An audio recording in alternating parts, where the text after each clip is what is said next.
உங்கள் ஸ்ரீ சங்கரா டிவியில் சென்னையை பண்டரிபுரமாக மாற்றப் போகும் ஒரு மாபெரும் வைபவம்.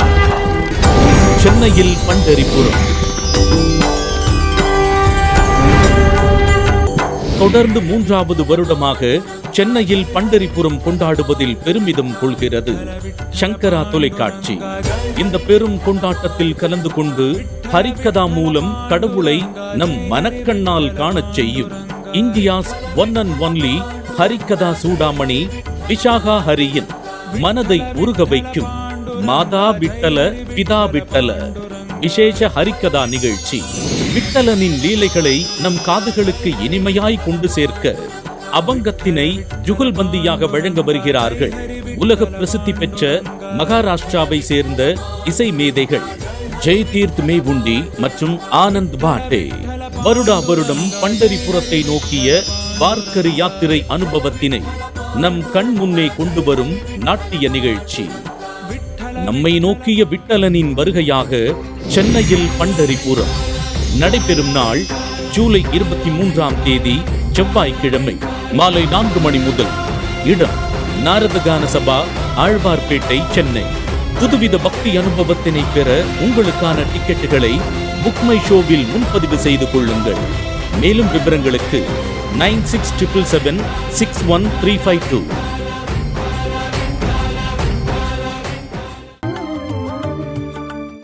மாங்கனி உடைந்து தேங்கவையல் வந்து மாண்பு நல் விளைந்த வளநாடா மாந்ததவர் உண்பர்கோன் பரவி நின்ற மாந்துரை அமர்ந்த பெருமானே. ஹரஹர சிவ சிவ சிவ சிவ சிவ சிவ சிவ சிவ ஹரஹர சிவ சிவ சிவ சிவ. பெரியவா திருவடியே சரணம்.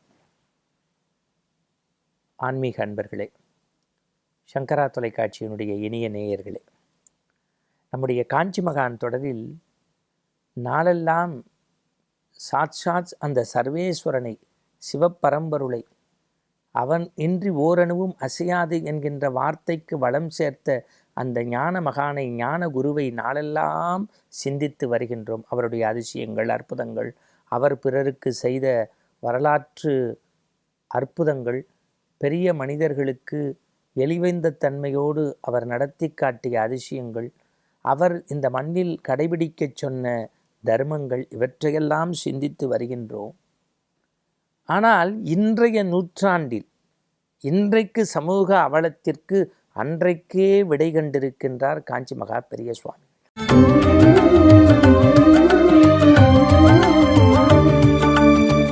68வது பீடாதிபதி, ஜெகன் புகழும் ஜெகத்குரு, இந்த மண்ணை ஆள்வதற்காகவே அவதாரம் செய்த, மண்ணில் இருக்கக்கூடிய அதர்மங்களை அகற்றுவதற்கு, தர்மங்களை நிலைபெறுவதற்கு, இந்த மண்ணில் உள்ள வேரோடி புறையோடி போன மதுப்பழக்கத்திற்கு தன்னுடைய செய்கையால் முற்றுப்புள்ளி வைத்திருக்கக்கூடிய ஞான ஸ்வரூபி மகா பெரிய சுவாமிகள்.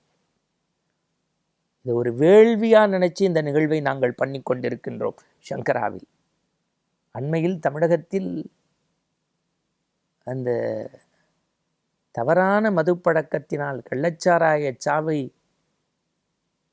அங்கே பார்த்தபோது, விழுப்புரம் கள்ளக்குறிச்சி பகுதியிலே நாம் நாள்தோறும் ஊடகத்தில் தலைப்புச் செய்தியாக அந்த ஒரு வாரம் வந்தபோது இதயம் கனத்து போனது. பெரியவரிடத்தில் நாம் அழுதோம். இப்படியெல்லாம் இந்த மண்ணுலகம் நிலைபெறுகிறதே, இதற்கெல்லாம் ஒரு முடிவு கிடையாதா?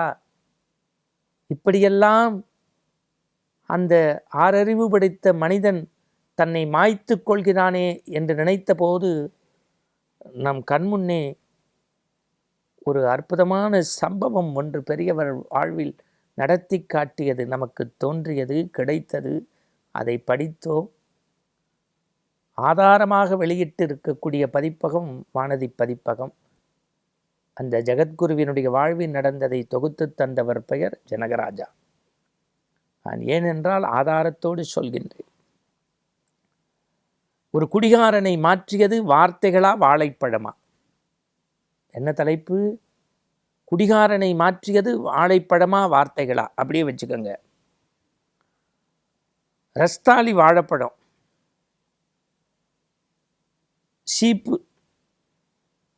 சீப்புன்னா உங்களுக்கு தெரியும், 2 தாறு, 2 ரஸ்தாலி வாழைப்பழம் 2 தாறு. 2 தாருன்னா சீப்பு உங்களுக்கு தெரியும், ஒரு 12லேருந்து 13 சீப்பாவது இருக்கும். அதில் தாறு ஒரு ஆளாக தூக்க முடியாது, 2 ஆளாக தூக்கிட்டு வரணும். ஏன்னா தாறு அவ்வளோ பெருசு. 2 வாழைத்தாறு, ரஸ்தாளி பழம், ஒரு ஒரு ஒரு தாரில் 12-13 சீப்பாவது இருக்கக்கூடிய வகையில் 2 4 பேர் ஏதோ மலையை தூக்கிட்டு வர்ற மாதிரி கொண்டு வராங்க. யார்? பெரியவர் மீது மிகுந்த பக்தி கொண்ட ஒருவர். சிவஸ்தானம்னு சொல்லக்கூடிய பெரியவர் முகாமிட்டிருக்கக்கூடிய அந்த பகுதிக்கு காட்டுப்புத்தூரிலிருந்து ஒரு பெரிய செல்வந்தர். இந்த கதையை கேட்குற போதே பெரியவாளுடைய டிவோட்டீஸ், பெரியவாளுடைய பக்தர்கள், மடத்தை சார்ந்தவங்களுக்கு தெரியும். சிவஸ்தானத்தில் பெரியவா முகாமிட்டு இருக்கார். காட்டுப்புதூர் செல்வந்தர் 2 வாழைத்தாறு, கிட்டத்தட்ட ஒரு 12 24 சீப்புக்கு மேலே இருக்கக்கூடியதை பத்திரமா 2 4 ஆளை வச்சு எடுத்துகிட்டு வர்றார். ஒன்று, இந்த வாழைப்பழம் பஞ்சாமிரதம் ஆகிடக்கூடாது, பத்திரமா கொண்டு போகணும், பெரியவாள்கிட்ட சேவிச்சு நமஸ்காரம் பண்ணி அதை கொடுக்கணும்னு. அந்த செல்வந்தர் வரார், பெரியவாளை நமஸ்காரம் பண்ணி இதை கொடுக்குறார். சிவஸ்தானத்தில் இருந்த பெரியவா, சந்திரமௌலீஸ்வரர் பூஜை நடக்கிறது. பிறகு மௌனமாக இருப்பார், சில மந்திரங்களை உச்சரிப்பார். அப்புறம் பக்தர்களை பார்க்குறார். இந்த பழத்தை வாங்கினார், பக்கத்தில் மேலாளரை கூப்பிட்டார், 2 சிப்பந்தியை கூப்பிட்டார். சாயந்தரம் இந்த 2 தாரையும் எய்த்தாப்பில் இருக்க புளிய மரத்தில் கட்டி விட்டுரு. இந்த செல்வந்தருக்கு மனசு எப்படி இருக்கும்? 2 தாரை அன்போட, மனிதநேயத்தோட, கருணையோட இந்த காருண்ய மூர்த்திக்கு கொடுக்கணும்னு கொண்டு வரார். எய்த்தாப்பில் போகிற வழியில் தெருவில் தொங்குற புளிய மரத்தில் கட்டி விட்டுரு. உத்தரவு பெரியவா. இவர் போயாச்சு. செல்வந்தர் ஏன் எதுக்குன்னு கேட்கல, போயாச்சு. மறுநாளும் பெரியவா மரத்துக்கு வந்திருக்க வாழைப்பழத்தாரில் 2 தாரை கொண்டு போய் புளிய மரத்தில் கட்டிடு. இப்படி ஒரு 6 மாதத்துக்கு தாரை கட்ட சொல்லிட்டார். என்ன ஏது யாருக்கும் ஒரு விஷயமும் புரியல. ஒரு 6 மாதம் கழித்து ஊர் பஞ்சாயத்தார் அப்படி வந்திருக்கார் பெரியவாரை பார்க்க. சிவஸ்தானம் பக்கத்தில் இருந்த பெரியவாரை பார்த்து சொன்னாராம் அந்த தேனம்பாக்கம் ஊர் பஞ்சாயத்து தலைவர், பெரியவா பெரியவா என்ன கருணை பண்ணிட்டீங்க, ஏதேதோ செஞ்சு இந்த மக்களை திருத்தணும்னு நினச்சேன், முடியல பெரியவா, ஆனால் உங்கள் வாழைப்பழம் மக்களை திருத்திடுச்சு அப்படின்னாராம். பெரியவா ஒரு சிரிப்பு சிரிச்சாராம். சுத்த இருந்த எத்தனை பேருக்கும் ஒன்றுமே புரியலையா. ஆனால் இந்த சம்பவம் நடக்கும்போது அந்த செல்வந்தர் அந்த இடத்துல உக்காந்துருக்கார். 6 மாதம் கழிச்சு இப்போ நடந்த உரையாடலை கேட்டுங்கோ. பெரியவா, நீங்கள் புளிய மரத்தில் 2 வாழைத்தாரை கட்டுங்கன்னு சொல்லி 6 மாதமாக கட்டினீங்கல்ல, இந்த தேனம்பாக்கத்தை சுற்றி, நான் சொல்கிறது எப்போ 60 70களில் இந்த குடிகார பசங்க நிறைய பேர் வீட்டுக்கு குடிச்சிட்டு கண்ட நேரத்தில் போய் மனைவி மக்களை அடிக்கிறது, கண்ட நேரத்தில் சாப்பாடு கிடைக்கிறதுன்னு இப்படி பிரச்சனை பண்ணிகிட்டு இருந்திருக்காங்க. ஆனால் இந்த குடிச்சிட்டு போகிறவன் தாரை பார்த்தோன்னு நின்றுட்டான். அவன் கைக்கு எட்டின வகையில் எம்பி 2 வாழைப்பழத்தை பிச்சு சாப்பிட்டு போய் குப்புறப்படுத்திருக்கான். இது 1 நாள் இல்லை, 2 நாள் இல்லை, தொடர்ந்து 6 மாதமாக இருந்தது.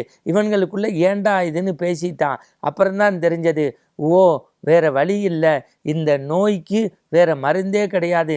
ஏண்டா இப்படி குடித்து சாகுறீங்க, வீட்டில் போய் குழந்தை குட்டி அடிக்கிறீங்க, கண்ட நேரத்தில் போய் சாப்பாடு கேட்குறீங்களே, பசி பட்னியோட சாப்பிட்டு இறக்குறீங்களே, அதுக்காக ஒரு சாது ஞானகுரு 6 மாதம் பழத்தை கொண்டு வந்து இங்கே கட்டியிருக்காரு. இதுக்கப்புறமும் குடித்தா நம்மெல்லாம் மனுஷனான்னு அந்த ஊரில் குடிப்பழக்கத்தை அந்த தேனம்பாக்கம் பகுதியில் ஒரு குறிப்பிட்ட காலம் அப்படியே நிறுத்தி மனுஷனை மாற்றிய பெருமை பெரியவா உங்களுக்கு தான் உண்டு. இதை சொன்னது யார்? அங்கே ஜமீன் மாதிரி, அங்கே பண்ணையார் மாதிரி இருந்தவர். இதை கேட்டோன்னு அந்த செல்வந்தர் கண்லேருந்து தண்ணி வந்ததான். எல்லாரும் போனோன்னு அவரை கூப்பிட்டாராம். என்ன உபகாரம் செஞ்சுருக்க நீ மடத்துக்கு, உன் 2 ரஸ்தாளி வாழைத்தாரை கட்டி பல குடிகாரனை மனமாற்றிருக்க, சேமமாக இருந்தாராம். அதுக்கு அவர் சொன்னாராம், பெரியவா நீங்கள் என்னுடைய வாழைப்பழம்னு நினைக்கிறீங்க, இல்லை பெரியவா, என் வாழைப்பழம் இல்லை, உங்கள் வார்த்தை தான் அவர்களை வாழ வழி செய்திருக்கிறது. என்ன கருணை! நாளையும் கருணை தொடரும். நன்றி, வணக்கம்.